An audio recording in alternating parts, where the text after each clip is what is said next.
Union Home Minister Amit Shah talking about Narendra Modi government's policies. He spoke of Operation Sindoor, he spoke of Operation Mahadev, he spoke of the tactics adopted by the Narendra Modi government to deal with the situation in Jammu and Kashmir. And then, of course, there was a lesson in history. The BJP has not spared a single opportunity to recount the mistakes that were made in the past. From 47-48, from the problem of Pakistan-occupied Jammu and Kashmir to China and Pakistan operating together, to ceding 38,000 square kilometers of Cites to China ahead of the 1962 India-China war and subsequently. But big statement. So it's curtains now on the Sindoor debate. The government emphatically making the point that India achieved all the goals of Operation Sindoor. Why Operation Sindoor was mounted? Of course, the opposition walked out in midst of the Union Home Minister's address in the upper house. Now, what were the objectives of Operation Sindoor? It was to teach Pakistan state-sponsored radical Islamist terror a lesson and target the 9 terror bases, and the first time ever Muridke and Bahawalpur, the headquarters of Lashkar-e-Taiba and Jaish-e-Mohammed, were bombed by the Indian Air Force. Never been done before. The Indian Army acquired 7 targets in Pakistan-occupied Jammu and Kashmir and in Pakistan's Punjab province. Now, Pakistan was told India does not want to escalate. When Pakistan tried to target Indian military and civilian installations, that's the time that India took out Pakistan's radar stations, and very critical radar stations. The entire chronology, the entire history of Operation Sindoor and Operation Mahadev were given out by the Union Home Minister in his address in both houses of Parliament. So you had the Union Home Minister, the Defence Minister, Prime Minister Narendra Modi spoke in Lok Sabha, and now the government's made its point clear. The government insists it didn't buckle under pressure. There was no US pressure for a ceasefire. Repeatedly, this is a point that's being made by the Home Minister, Defence Minister and the External Affairs Minister. The External Affairs Minister in Rajya Sabha also made this very emphatic point. He, of course, hit out at what he called were China gurus, those who were telling India's longest serving ambassador to China about China and Pakistan coming together, and he, tongue firmly in cheek, said he hadn't learned his diplomacy or foreign policy while going secretly for meetings in China or for the Olympic Games in China. So barbs exchanged between the government and the opposition, but the point that Government of India made, initially the aim was to hit out at terrorists. Then when Pakistan tried to strike military installations, that's the time India went and hit 11 Pakistani air bases from Skardu in Pakistan-occupied Jammu and Kashmir through Noor Khan, Sargodha, Chaklala, Mushaf, Rafiki, Jacobabad, Bolari, and the radar stations including Malir Cant in Karachi, Chunian, Pasroor, Sukkur, all of them were targeted. Of course, Pakistan claims 18 Pakistani air bases and radar stations were targeted. India insists there were only 11 plus that were targeted. And this was the reason why Pakistan DGMO approached the Indian DGMO seeking ceasefire. Yes, there were calls, and Prime Minister Narendra Modi emphatically gave details. US Vice President J.D. Vance called the Prime Minister, called at least thrice or 4 times. The Prime Minister had to return his call because the Prime Minister was with the security forces. But when he returned his call, the Vice President cautioned India that Pakistan was about to mount a massive operation against India on the night of the 9th of May. And Prime Minister said, "Hum unki har goli ka jawab gole se denge." And that's exactly what India did. That was the reason government insists that Pakistan literally begged for peace. But then there is another issue here. We'll talk about that in greater detail. Beyond Operation Mahadev and beyond Operation Sindoor, there's another challenge for the Narendra Modi government. And that challenge are the tariffs that are now being imposed by US President Donald Trump. The US President has announced 25% tariff and penalties for India. He claims Indian tariffs are already too high, amongst the highest in the world. He's also alleged India has the most, as he puts it, strenuous and obnoxious non-monetary trade barriers of any country. But is the sting actually in the tail?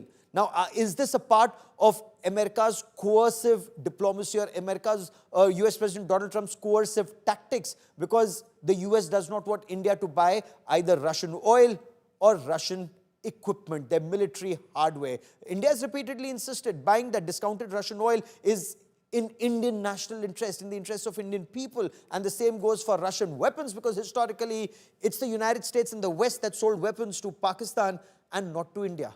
But what do these tariffs mean for trade and ties between India and the United States? We get you more in this report. Your attention, please. Those of you that need translation of Prime Minister Modi's speech, please prepare your translation at this time. Dost Donald has delivered a blow. Just days ahead of the August 1 deadline, US President Donald Trump has imposed a 25% tariff on India, citing high import duties and what he calls obnoxious non-monetary trade barriers. But that's not all. He has also announced an additional penalty, blaming India's continued reliance on Russian military hardware and energy imports. In a fiery post on Truth Social, Trump wrote that India has some of the highest tariffs in the world and still buys weapons and oil from Russia, even as the world wants the war in Ukraine to end. Trump has often targeted India over trade. His tariff king jibe at India is well known. India has been a good friend, but India has charged basically more tariffs than almost any other country. Back home, the move has triggered a political slugfest. The Congress was quick to hit out, calling the tariffs a result of the Tariff of Howdy Modi. They allege that Modi's silence on a series of earlier US provocations, including Operation Sindoor disclosures, Pakistani army outreach, and IMF support to Islamabad, has only emboldened Trump. They are now urging him to take a firmer line, like Indira Gandhi. Several opposition parties are also sharpening their criticism, accusing the Modi government of being diplomatically outplayed. मैं ये कहना चाहता हूं कि सरकार को इन विसंगतियों को एड्रेस करना चाहिए और सरकार को एक भरोसा देना चाहिए। आप आज सरकार में, कल नहीं होंगे, हम कल सरकार में थे, आज नहीं है। परसों क्या स्थिति होगी, लेकिन ये देश रहेगा। इस देश को कमजोर मत करिए, इसके मिजाज को कमजोर। बहुत ही गंभीर है। 25% टैरिफ है, फिर पेनल्टी। अब सोचिए आप क्या एक्सपोर्ट करोगे और वहाँ को खरीदेगा कौन? The BJP meanwhile is striking a measured tone, saying the government will respond wisely and is hopeful the US will reconsider. External Affairs Minister Jaishankar chaired a key meet with Commerce Minister Piyush Goyal after the announcement. अगर 25% tariff लगता है तो निश्चित रूप से भारत का जो सामान है वो महंगा अवश्य होगा, तो कुछ एक्सपोर्ट पर प्रभाव पड़ सकता है, बट क्योंकि टैरिफ अभी लगा है, अभी उसका अध्ययन करना बाकी है। We'll talk about the timing as India and US space agencies celebrate the success of Nisar's launch. Donald Trump has dropped a tariff bombshell. Has India been trumped, or does the Modi government have a trump card that Donald has not bargained for? Bureau Report, India Today.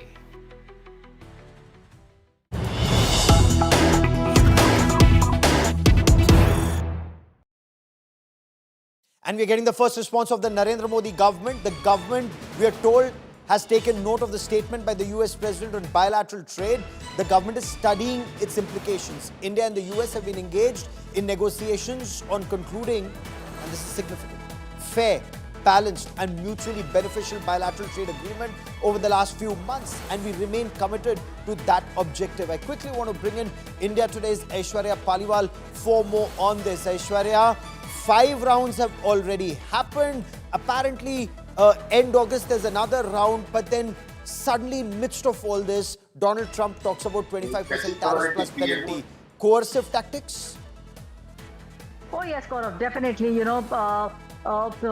have spoken with a lot of people here in Parliament, with the government also, and all of them at the moment believe that these are just tactics. These are just arm twisting tactics which are being deployed by the US President Donald Trump. As the government has also said out in the first statement which is coming out, the implications are at the moment being studied. What is it that India can actually do? That's also something which is now being very closely looked at. Expect something coming in from the Indian government, especially from the Commerce Ministry, in the next 24 hours, because that sort of is something that the government at the moment is looking at. What will be the implication of these things, and how will India make sure that it protects itself? Because that is something that the Indian government has been very, very clear about, and that's the reason why you are seeing such tug of war taking place. If India would have actually agreed on to the terms of Donald Trump, then we would not have seen these kind of statements coming in. So on one side, one thing that is very clear, Gaurav, is the fact that the Indian government is not backing down, and that's the reason why we are seeing this statement coming in from the US President Donald Trump. For India to back down on anything, it has to be win-win for both. Aishwarya, for the moment, many thanks for joining me. Joining me for more on the implications of this 25% tariff and penalty on Indian exports to the US, Siddharth Zarabi's group editor, Business Today, joins us in a moment. Shankar Iyer is one of India's finest political economy analysts and author, joins me on this show. S.C. Garg is former Finance and Economic Affairs Secretary, Government of India, again a published author, joins me on this show. Shankar Iyer, let me begin by asking you your appreciation of these tariffs that have just been announced by President Trump, and White House saying that he's frustrated. He's frustrated by the slow pace of negotiations. Does that openly indicate that these are pressure tactics that America is mounting on India? Well, very clearly, Gaurav, these are coercive tactics, pressure tactics. Mr. Trump is not known to be subtle about anything. You know, you have a declaration that India and US trade teams are going to meet later in August, and then you have the announcement that there are tariffs. The hypocrisies of US foreign policy are not a mystery or a secret. So, I mean, Trump wants things done. He wants a reset in headlines. He wants to be seen to be winning. But the same frustration he doesn't seem to have with China, where Yes. the discussions have been going on longer. And that is because China has got them by the dependencies that they have created. All Yes. powerful people and countries have dependencies, are dependent. And it is up to India to find out what dependencies we can leverage. And we have to create those dependencies. So This 35% tariff regime is simply unsustainable for India. it's unsustainable for India because if you're looking at China plus one when it comes to production, will we remain a viable market? Edward Luce, US national editor and columnist Financial Times, joins me. Siddharth Zarabi with me on this broadcast. Siddharth, your appreciation of what the US is doing. Are they, one, pressure, negotiate a trade deal at America's interest, not a win-win, but only win for America, point one. Point two, are they truly thinking that India will stop buying Russian oil or Russian weapons? Copybook Trump negotiation tactics? Put the adversary under pressure or the other side under pressure? Gaurav, before I answer that, I just want to take you through a very measured statement that's just come out minutes ago from the Government of India. This is a statement posted by the Press Information Bureau, which says that the Government of India has taken note of the President's statement on bilateral trade and is studying its implications. What's important to note here is that the government says we remain committed to the objective of concluding a fair, balanced, and mutually beneficial bilateral trade agreement that's been negotiated for the past few months. It goes on to say that the government attaches the utmost importance to protecting, and this is the most crucial part, Gaurav, promoting the welfare of our farmers, entrepreneurs, and medium and small enterprises. The government will take all steps necessary to secure national interest, as has been the case with other trade agreements, including the one with the UK. Gaurav, very clearly, this first immediate response makes it clear there is no backing down. Of course, India has wanted a trade deal and was amongst the most serious participants in a detailed negotiation and engagement with the United States.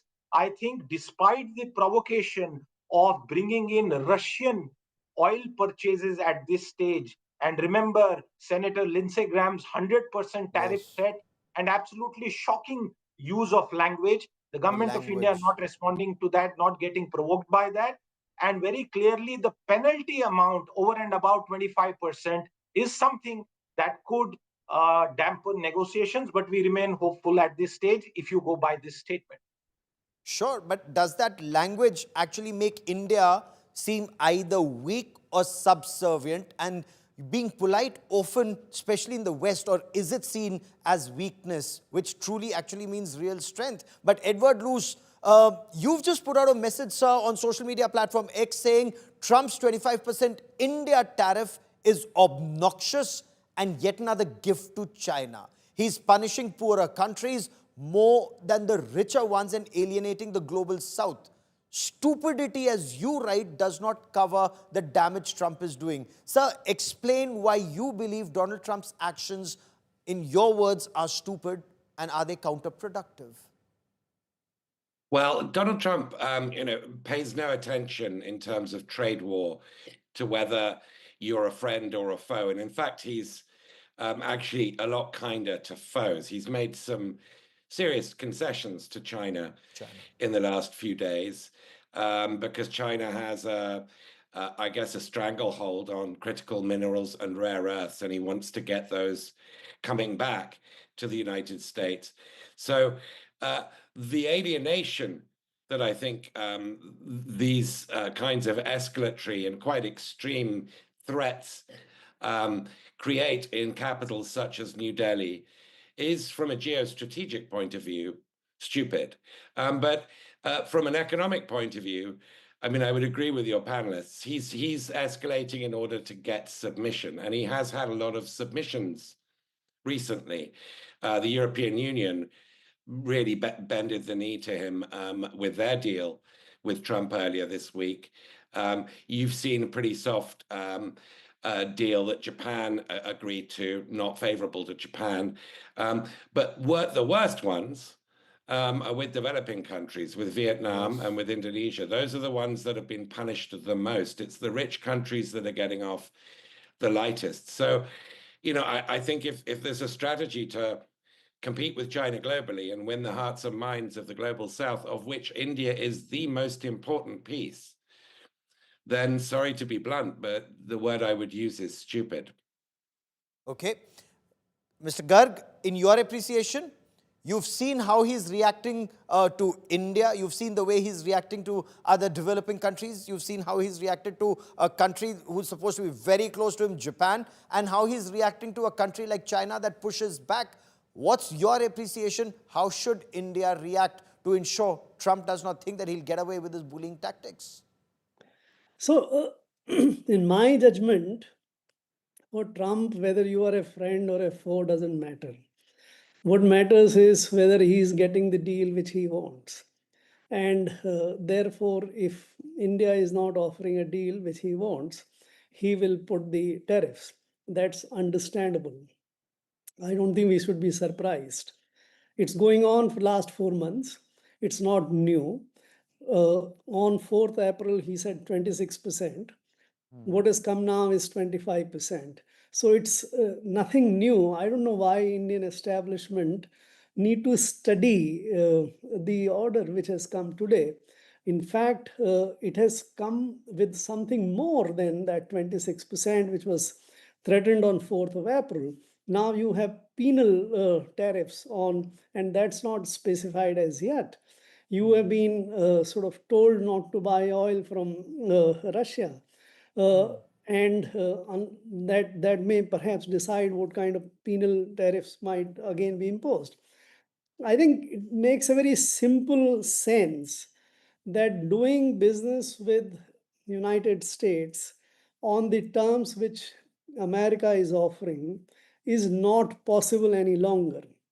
Okay. Therefore, rather than trying to get into negotiations, because what kind of negotiation? You may say that reduce 25% to 15%. He might even agree to that. But would you be able to provide sort of what he wants on agriculture tariffs? Would you be able to provide on whether you would be able to buy the aircrafts, the energy, and other things from them? It's not possible. Would you be able to stop your oil purchases from America, from Russia? From You Russia. will not be able. So Or this weapons, yes. deal with America is an impossible deal. I Has he think set it up to Indian be policy. impossible, or he's prima facie it looks impossible, Shankar Iyer? He's thinking of, show them the impossible, give a little, and then India will accept whatever he gives. Except that either on oil or on weapons from Russia or on agriculture or on dairy, there is no way that any establishment in India, any government in India, let alone a government like Narendra Modi's government, can they expect to give anything to America on any of these fronts, sir?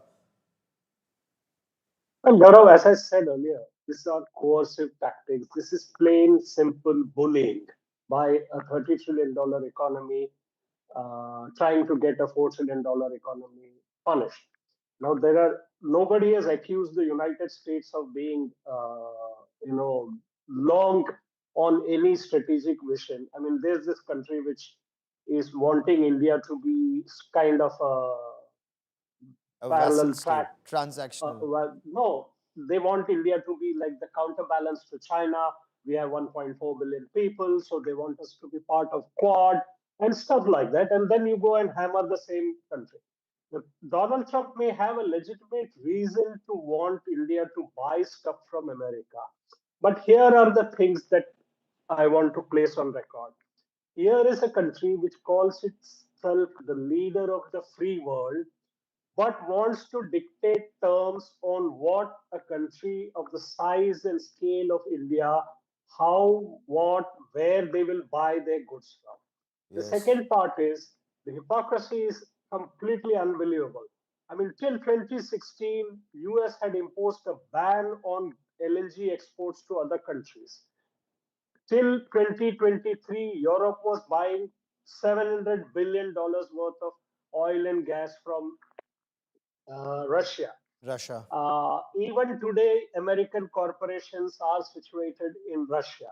So, what is it that he's trying to tell us? I mean, if US wants India to buy arms and then tell us who the rifle will point out or where the jets can be used, these are all things that have been discussed earlier. There is nothing new Yes. in this platform. And we have discussed this for 4 months. Where India has sort of stumbled is that they mistook personality for policy. And they Yes. mistook the idea of, I mean, his definition of friendship with our definition of friendship. His definition of friendship is me, me, me. And India is being sort of dragged into a corner now. Now we have to find ways to do it. While I'm Yes. at it, we are here. A simple formula to understand the impact of tariff is what do we give to the PLI producers? That is a Yes. relief. If we measure the tariffs, how many times that PLI will have to be increased? I mean, we are in Absolutely. simply no place to deal with this kind of obnoxious trade negotiations.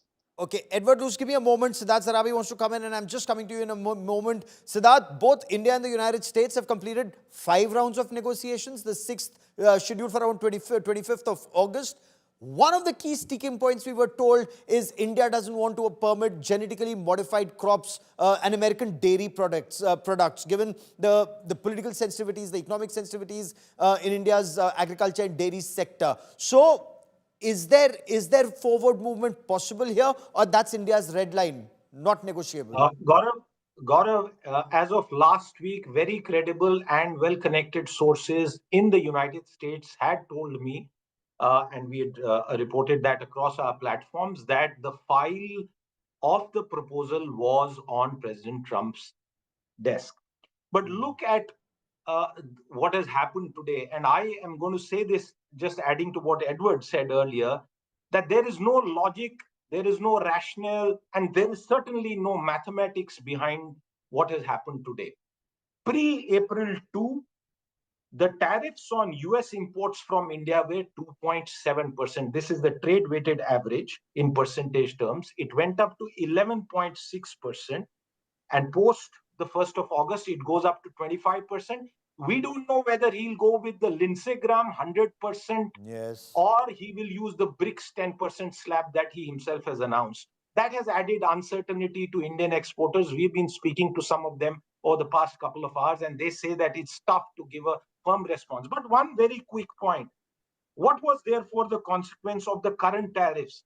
Currently, US tariffs on goods imported from India are higher than what we impose. And I will just leave one final thought. It's not as if India does not have options. There's a lot of chatter about India not, responding forcefully and all of that. I think that is complete humbug. Please remember that this is a goods-related conversation. What about services? Yes. $25 billion or thereabouts that US tech majors take away every year from India. The Yes. billions of dollars, again in the same range, that Indian students invest to study in the United States, that far outweighs the trade deficit that Okay. President Trump is going on So, and on and on Edward about. Luce, the last 30 seconds I have on this part of the show, my apologies. US seems to be putting pressure on India even to stop buying Russian oil, reduce dependence on Russian weapons and systems, both very important for India. Is there a win-win possible, or is this now a lose-lose because of Trump's tactics? Look, all trade deals, regardless of who they're with and at what level they're applied, are lose-lose. Because this reduces openness to trade and therefore reduces efficiency. I think that probably Trump is trying to sort of bully India into making more concessions. Concessions I doubt that it can make in terms of agriculture. It's just too politically suicidal. But, if he sticks to this number and a deal doesn't get arrived at, the 25% number, if he sticks to that, then people who are producing iPhones in Chennai and elsewhere in India's south are going to have to start looking again at the economics of that. So it could be really, really bad for India if he means this, and if this isn't bluff, which it could well be. We're talking about Trump after all. Oh, absolutely. So let's wait and watch, and let's keep our powder dry. Sorry, I've run out of time on this part of the show, but this is a debate we'll have perhaps several times over the next days and weeks as we look at Trump tariffs and coercion